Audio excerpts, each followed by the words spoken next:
जी। रिश्ते नाते में जो माया मोह जिसको बोला गया है, जगत हुँ, मिथ्या है, ब्रह्म सत्य है, ये है ना हुँ। हमारा जी, जी, जी, सनातन धर्म, हिंदू धर्म का एक ब्रह्म वाक्य जी। या परम सत्य जिसको बोल सकते हैं। तो हुँ। इस चीज को आप किस नजरिए से, क्योंकि मैं इसको ऐसे देखता हूँ कि जी, जैसे जी, कि बताएँ, हमारा बताएँ। ही, हाँ, हमारा ही अध्यात्म कहता है अति सर्वत्र वर्ज्यते। हुँ, अति हुँ। की वर्जना होनी चाहिए। अति एक्सेस किसी भी चीज की गलत है, गलत है, चाहे उसका रिजल्ट बुरा होगा, चाहे कोई भी चीज हो।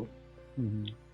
चाहे वो आपका बहुत ज्यादा पत्नी से लगाव बोलिए, पति से लगाव बोलिए, चाहे पुत्र मोह बोलिए, चाहे माता पिता के प्रति अति जो है, चाहे पैसे से, पावर से, प्रेस्टीज से, नेम एंड बिल्कुल, फेम बिल्कुल, से, इन बिल्कुल। सब से हमारे अंदर अति अगर मोह है, अति अगर अट्रैक्शन है, तो हुँ। उसी को मैं माया मोह बोलता हूँ। मेरे हिसाब से सिंपल सा मतलब जिसको कोई भी व्यक्ति समझ सकता है कि अच्छा जी, जी, बिल्कुल, कौन है। बिल्कुल। अति सर्वत्र वर्जते और भगवान बुद्ध ने भी इसकी बात की है, अति न हो, न न्यून हो। बिल्कुल, क्योंकि दोनों ही नुकसानदेह हैं। भोजन आप कम करेंगे तो भी कोई मतलब नहीं है, ज़्यादा कर लेंगे तो बहुत बड़ा मतलब है, बहुत दिक्कत है फिर। हाँ, तो कहने का मतलब नेचर जो है, नेचर में भी अगर आप देखेंगे, वैज्ञानिक तरीके से ऑब्जर्व करेंगे तो मालूम पड़ जाएगा कि नेचर में सब कुछ बैलेंस वे में रहना चाहता है। जैसे जी कि हाँ, हम एक जी। एटम से भी बात करें तो एक इलेक्ट्रॉन सर्टेन डिस्टेंस से मूव करता है तो हुँ, बैलेंस रहता है। अगर वो ज़्यादा नज़दीक भी जाएगा तो न्यूक्लियस में गिर जाएगा, बाहर भी जाएगा तो भाग जाएगा, कहीं एस्केप कर जाएगा। बिल्कुल, बिल्कुल, इसी बिल्कुल। तरीके से हमारा सोलर सिस्टम है, उसी तरीके से हमारा बॉडी भी है, सब कुछ बैलेंस्ड वे में हो रहा है। सर से लेकर पैर तक जो भी हमारा नेचर का फंक्शन है शरीर में, जी, जी। बायोलॉजिकल फंक्शन हो, केमिकल फंक्शन हो, हर एक फंक्शन एक बैलेंस वे में होता है। बैलेंस में, जी हाँ। हाँ, तो हमारा नेचर चाहे साइंस हमको यही सिखाता है कि अगर हम सब कुछ बैलेंस में करते हैं तो उसमें कोई हानि नहीं है, और लाइफ को हम बहुत हेल्दी वे में, बहुत हैप्पी वे में जी सकते हैं। बिल्कुल, निसंदेह इसको कोई काट नहीं सकता या काटते हैं। बिल्कुल, हाँ, मैं समर्थन करता हूँ इसका और बिल्कुल सही बात है। जी। हाँ, लेकिन कुछ लोग जैसे कि इस चीज की बहुत ज्यादा मनाही करते हैं। चाहे वो मतलब जैसे कि आचार प्रशांत कोई देखेंगे, वो सीधे बच्चा पैदा करने से ही मना कर देते हैं। शादी करने से उनका 90% उनके वीडियो देखेंगे तो उसमें मनाही करेंगे। कहने का जी। मतलब इतना ज्यादा अगर आप मनाही भी करते हैं, या पैसे के भी बारे में, जैसे कि वो उनका एक वीडियो मैंने काफी नेगेटिव कमेंट भी किया था। वो बोलते हैं कि जो ऑफिस जाता है वो अज्ञानी है, डरपोक है। तो भाई अब कहना क्या चाहते हो? मतलब कोई आम आदमी मतलब न रेलवे में काम करे, न बैंक में काम करे, न डिफेंस में, न कहीं हेल्थ में, कहीं काम न करे, तो करे क्या? मतलब भागवत गीता लेके बैठ के पढ़े, वेद वेदांत लेके बैठ के पढ़ते रहे, या कुछ काम भी करना है, चाहे वो खेत हो, चाहे फैक्ट्री हो, चाहे कहीं भी। ये सब हुँ। जितने भी काम करने वाले लोग हैं, मतलब ये सब बेवकूफ हैं, सब अज्ञानी हैं, सब माया मोह में लिप्त हैं। और एक इस तरह के गुरु जो हैं, वही लोग सब ज्ञानी हैं। क्या बोलेंगे आप? सर जी, ये पूरा संसार कर्म के आशीर्वाद से चल रहा है, कर्म के प्रसाद से चल रहा है, कर्म के कारण ही चल रहा है। कोई भी व्यक्ति समाज की कोई भी इकाई अगर काम करना बंद कर दे, तो उसका असर पड़ेगा। एक दूसरे से सभी लोग जुड़े हुए हैं, ऐसा नहीं है। तो मान लो कहीं युद्ध हो रहे हैं तो हमारे पर असर आता है। मान लीजिए रूस यूक्रेन में युद्ध हुआ तो पूरे वर्ल्ड में असर आया उसका।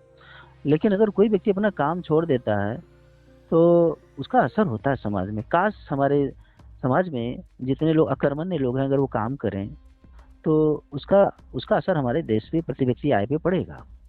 तो चाइना को उदाहरण दे लीजिए, वहाँ के अधिकतम लोग अपने कर्म से प्यार करते हैं और काम से प्यार करते हैं और क्वालिटी का प्यार करते हैं। तो आज देखिए वो सराहनीय है, चाइना सराहनीय है। और अनावश्यक कार्यों को बंद करके आवश्यक कार्यों को वो जो है तरजीह दे रहा है, उसको प्रमुखता दे रहा है, तो आगे है वो।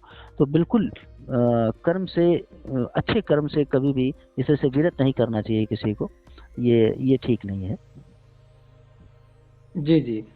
तो वही मैं अपने चैनल के माध्यम से भी यही कहता हूँ कि सिर्फ हम बड़े-बड़े लेवल पे बड़ी-बड़ी बातें करेंगे, और सिर्फ धर्म गुरुओं की बातें जो बिल्कुल ही सैद्धांतिक बातें होती है, उनका ग्राउंड लेवल पे कोई मतलब नहीं होता है, और ना ही ये बड़े-बड़े नेता और गुरु ग्राउंड लेवल पे कुछ काम करते हैं। हम और आप जैसे ये जो 99% आम आदमी है, ये लोग काम करते हैं।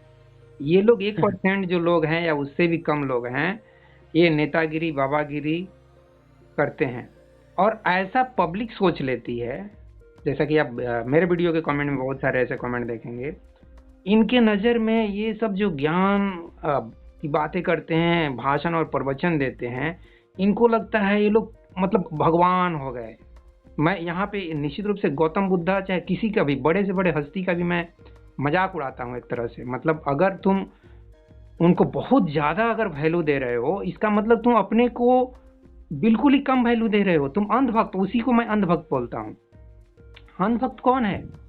जो अपना वैल्यू कुछ नहीं दे रहा है, बस बिल्कुल दूसरे के बिल्कुल सामने मतलब आरती बिल्कुल दिखा रहा है। और बिल्कुल उसके पीछे बिल्कुल उसके मन में स्वार्थ भी है, जबकि वो स्वार्थ को एक्सपोज नहीं करेगा, मुंह से बोल नहीं सकता है कि मैं क्यों आरती दिखा रहा हूँ। उसके मन में कुछ इच्छा है, जो कुछ कामना है, कुछ लालच है, इसलिए वो आरती दिखा रहा है, लेकिन वो चीज मुंह से बोलेगा नहीं, या कुछ डर है। ठीक है। जी। तो ये आम आदमी में जो ये एक नेगेटिविटी, एक हीनता का जो भावना है, उस भावना को मैं खत्म करना चाहता हूँ। उस भावना को जैसे आचार्य प्रशांत बार बार इम्पोज करते हैं, वो दूसरे लोगों को, अपने सामने बैठे हुए लोगों को ऐसे देखते हैं, ऐसी बातें करते हैं जैसे कि उनके सामने ये लोग तो मच्छर के जैसे हैं, मक्खी के जैसे हैं, जैसे ऐसे हुला के मतलब भगा देना चाहते हैं। ये चीज बहुत ही मुझे गंदी लगती है। ये बिल्कुल बहुत ही व्यर्थ बात है, बहुत अच्छा नहीं है। भगवान बुद्ध का मुझे वो वचन याद आ रहा है इस संदर्भ में। भगवान बुद्ध कहते हैं, आपको दीपो भाव, तुम अपने मालिक बनो, मैं तुम्हारा मालिक नहीं हूँ। भगवान बुद्ध की कैसी करुणा, उनका उनका सत्य जैसी बातें, वो सत्य बात कह रहे हैं कि तुम अपने ऊपर भरोसा करो भाई, तुम अपने सुख दुख के मालिक तुम स्वयं हो, कारण भी तुम हो, तुम अपने को देखो, मेरी पूजा मत करो। लेकिन लोग उनकी भी पूजा करके, उनकी भी मूर्ति बना के, आज पूरे वर्ल्ड में जितनी मूर्ति बुद्ध की बनती है उतनी शायद ही किसी की बनती हो। तो बुद्ध ने ऐसा तो नहीं कहा था, लेकिन लोग लोग ऐसे ही हैं। और लोग ऐसे ही हैं तो इसी पे लोग, ये जो नेता लोग हैं, चाहे वो धर्म नेता हो चाहे राजनेता हो, अपनी रोटी सेक लेते हैं। तो ये जो हमारे और आपके जैसे जो लोग हैं, उनके अंदर कैसे वो जो बैठा हुआ हीनता की भावना, इंफीरियरिटी जो कॉम्प्लेक्स बैठा हुआ है, उसको कैसे दूर किया जाए? क्योंकि सच्चे गुरु, जैसे कि आप बार बार गौतम बुद्ध की नाम ले रहे हैं, इन लोगों का यही प्रयास रहा है कि भाई तू अपने अंदर से कुछ सोच, अपने अंदर से ऑब्जर्व कर कि क्या है तुम्हारे दुख का कारण। चाहे वो जय देख कृष्णमूर्ति हों, चाहे इवन बहुत हद तक ओशो भी प्रोवोक किए हैं पब्लिक को खुद सोचने के लिए। तो वो चीज़ सफल नहीं हो पा रहे हैं। मतलब कोशिश तो वो लोग किए हैं, जी जान से कोशिश किया, गौतम बुद्ध महावीर की तो बात ही किया है, मतलब बहुत प्रयास किए हैं। तो उस समय से लेकर आज तक कई सारे गुरु हुए। गुरु मतलब चाहे सच्चे गुरु जिनको कहा जाए, जिन्होंने सच्चे मन से, सच्ची आत्मा से प्रयास किया है। चाहे कबीरदास का नाम मैं कैसे भूल सकता हूँ, उनका तो मैं बहुत बार बार नाम लेता हूँ। ऐसे बहुत सारे लोग हैं जिन्होंने सच्चे मन से, सच्चे दिल से काम किया है, लेकिन पब्लिक पे वो असर नहीं होता है। कैसे वो असर कैसे हो? आपके अंदर कुछ है, मतलब कुछ इंसाइट्स पैदा हुआ है कभी कि क्या किया जाए जिससे कि वो एक पब्लिक में अवेयरनेस क्रिएट हो, एक जागरूकता पैदा हो? जी। इसका, हाँ, इसका सबसे बड़ा कारण हमारी शिक्षा पद्धति है। बचपन से हमें दूसरे पर आश्रित रहना सिखाया जाता है, और बचपन से हमें परमात्मा पे, आत्मा पे, चमत्कारों पे, परिकथाओं पे, और बिना कुछ किए मिल जाए, और ये कहानियाँ हमारा काफी नुकसान इन्होंने किया है।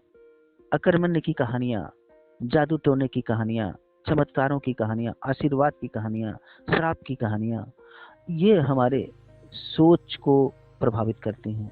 हम क्या सोचेंगे, हम क्या बोलेंगे, ये भी वो तय करती हैं। एक मनुष्य का जीवन का उद्देश्य क्या होना चाहिए, ये भी वही कहानियां ही तय करती हैं। और उनमें मूर्खता की मात्रा 90.90%। तो कहने का मतलब, हमारा बचपन ही जो है साइड इफेक्ट से भरा हुआ, हमारी शिक्षा पद्धति, हमारा ज्ञान, हमारे चारों ओर के लोग, विचार, सब बहुत कुछ ही भावना से ग्रसित है। और हम ग्राहक की तरह इंतजार करते हैं कि कहीं कोई अवतार हो जाए, कहीं कोई चमत्कार हो जाए, कहीं कोई हमको कुछ दे दे। लेकिन गिने चुने महापुरुषों ने इस पर आपत्ति जताई है। उन्होंने कहा कि जो मैं हूं वही तुम हो। एक किसी विद्वान ने कहा था कि गुरु की ओर से न गुरु होता है न शिष्य होता है।